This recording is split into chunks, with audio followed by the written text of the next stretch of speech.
और इस वक्त की बड़ी खबर राजधानी पटना से सामने आ रही है, जहां बांकीपुर उपचुनाव से जुड़ी ये बड़ी खबर है। अभिषेक बंटी ने नामांकन वापस ले लिया है। बीजेपी उम्मीदवार है अभिषेक बंटी। बता दें, प्रदेश अध्यक्ष संजय सरावगी को उन्होंने पत्र लिखा है। पारिवारिक कारणों का हवाला देते हुए उन्होंने ये पत्र संजय सरावगी को सौंपी है। बीजेपी के दूसरे उम्मीदवार की खोज अब शुरू हो चुकी है। तो बांकीपुर उपचुनाव को लेकर ये बड़ी खबर हम आपको दिखा रहे हैं, जहां बांकीपुर उपचुनाव से बीजेपी के कैंडिडेट अभिषेक बंटी ने अपना नामांकन वापस ले लिया है। बीजेपी उम्मीदवार है। आपको बता दें कि प्रदेश अध्यक्ष संजय सरावगी को उन्होंने पत्र लिखा, पारिवारिक कारणों का हवाला दिया।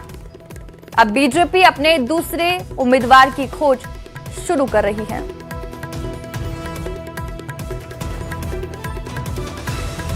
तो बड़ी खबर हम आपको दिखा रहे इस वक्त की पटना से। और देखिए, सबकी नजर बांकीपुर उपचुनाव पर टिकी हुई है और इसी बीच ये बड़ी खबर सामने आई है, जहां पर बीजेपी की तरफ से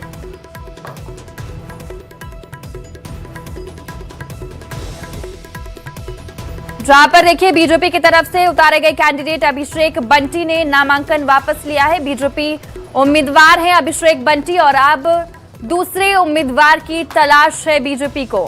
तो इस वक्त की बड़ी खबर हम आपको दिखा रहे हैं, को टीवी स्क्रीन पर नजर आ रहा होगा। और कल ही बीजेपी ने अपने उम्मीदवार की घोषणा की और आज ये बड़ी खबर सामने आई है।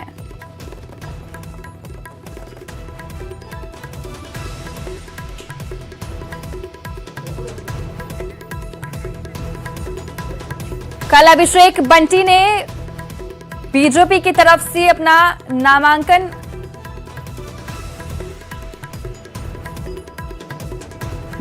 भरा। रवि एस नारायण मेरे सहयोगी ज्यादा जानकारी के साथ फोन लाइन पर जुड़ रहे हैं। रवि एस नारायण, ये किसके पीछे जो बीजेपी उम्मीदवार हैं बंटी, उन्होंने इसके पीछे क्या रीजन दिया है? अभिषेक का सिन्हा बंटी ने ये नामांकन क्यों वापस हुआ? सबसे बड़ी देखिए चौंकाने वाली संतोष यही बात है कि एक दिन पहले जो है वो नामांकन की जो है यहाँ पे सिर्फ उम्मीदवार की घोषणा नहीं, प्रदेश अध्यक्ष जो है वो साथ में वहाँ पे नामांकन के लिए गए। उसके बाद जनसभा हुई, वहाँ पे तमाम लोग, मुख्यमंत्री सम्राट चौधरी के साथ साथ जितने बड़े चेहरे थे उस जनसभा में संबोधित किया उन्होंने। और इसकी तैयारी जो है बड़ा लाल लश्कर के साथ हुआ। लेकिन 24 घंटों के अंदर जो है अभिषेक बंटी ने यहाँ बीजेपी कार्यालय पहुंचते हैं और उन्होंने ऐलान किया कि अपनी जो उम्मीदवारी है वो वापस ले।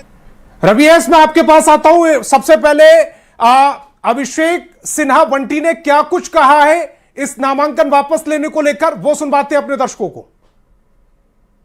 जी को पत्र दिया हूं जो आपके सामने पढ़ रहा हूं। सेवा में माननीय प्रदेश अध्यक्ष महोदय, भारतीय जनता पार्टी बिहार प्रदेश महोदय, सादर प्रणाम है। मुझे भारतीय जनता पार्टी ने बांकीपुर विधानसभा में उपचुनाव में एनडीए का प्रत्याशी बनाया था। उसके लिए केंद्रीय नेतृत्व, प्रदेश नेतृत्व का मैं आभार व्यक्त करता हूं। विनम्रता के साथ आपको आगाह करना चाहता हूं कि मैं पारिवारिक कारण से विधानसभा उपचुनाव लड़ने में असमर्थ हूं। मैं कार्यकर्ता के नाते निष्ठापूर्वक सेवा देते रहूंगा। और रवि एस नारायण मेरे सहयोगी लगातार मेरे साथ फोन लाइन पर बने हुए हैं। रवि एस नारायण, पारिवारिक कारण बताया जा रहा है, लेकिन 24 घंटे के अंदर आखिर ऐसा क्या हुआ कि पारिवारिक कारण के चलते बीजेपी के प्रत्याशी को अपना नामांकन वापस लेना पड़ रहा है? सबसे बड़ा सवाल यही है कि 24 घंटों में आखिर ऐसा क्या हुआ जिसके कारण जो है वो नामांकन जो है वापस ले रहे हैं। बीजेपी में तमाम बड़े नेता जो है यहाँ पे मौजूद हैं, लेकिन कोई भी कुछ कहने को तैयार नहीं। उनका कहना है कि अभिषेक बंटी ने खुद से अपनी बातें रखी है। उनका कहना है कि पारिवारिक कारण के कारण जो है वो उन्होंने खुद ही फैसला लिया है। लेकिन सबसे बड़ा सवाल यही है कि ये बांकीपुर का जो उपचुनाव है, बांकीपुर सीट जो है वो छोटा मोटा सीट नहीं है, ये राष्ट्रीय अध्यक्ष नितिन नवीन। लेकिन रवि, ये जो प्रेस कॉन्फ्रेंस हुई है उससे पहले क्या बीजेपी के किसी भी नेता से इसको लेकर बातचीत नहीं हुई?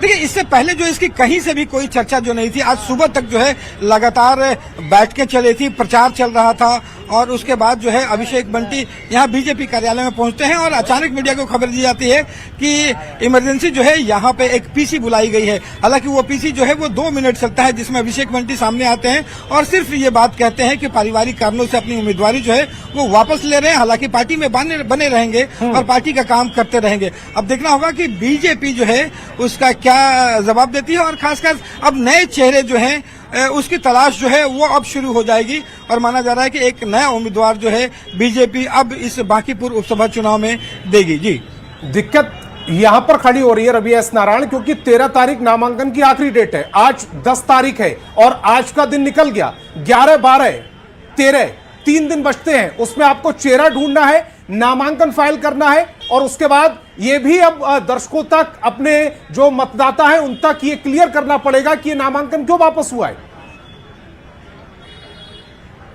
सबसे बड़ा चैलेंज देखिए यही है कि एक नामांकन जो है वो एक पार्टी की तरफ से यहाँ पे घोषणा की गई और जिस उम्मीदवार की घोषणा की गई और उसमें एक बड़ी बातें सामने निकल के आई कि एक युवा चेहरा है, एक मंडल कार्यकर्ता, मंडल स्तर पर जो काम करने वाला एक युवा चेहरा है, उसे पार्टी में जगह दी गई है। और बीजेपी हमेशा इसके लिए जानी जाती है कि अपने कार्यकर्ताओं को, छोटे कार्यकर्ताओं को जो है, रवि एस नारायण, मैं आपको माफी के साथ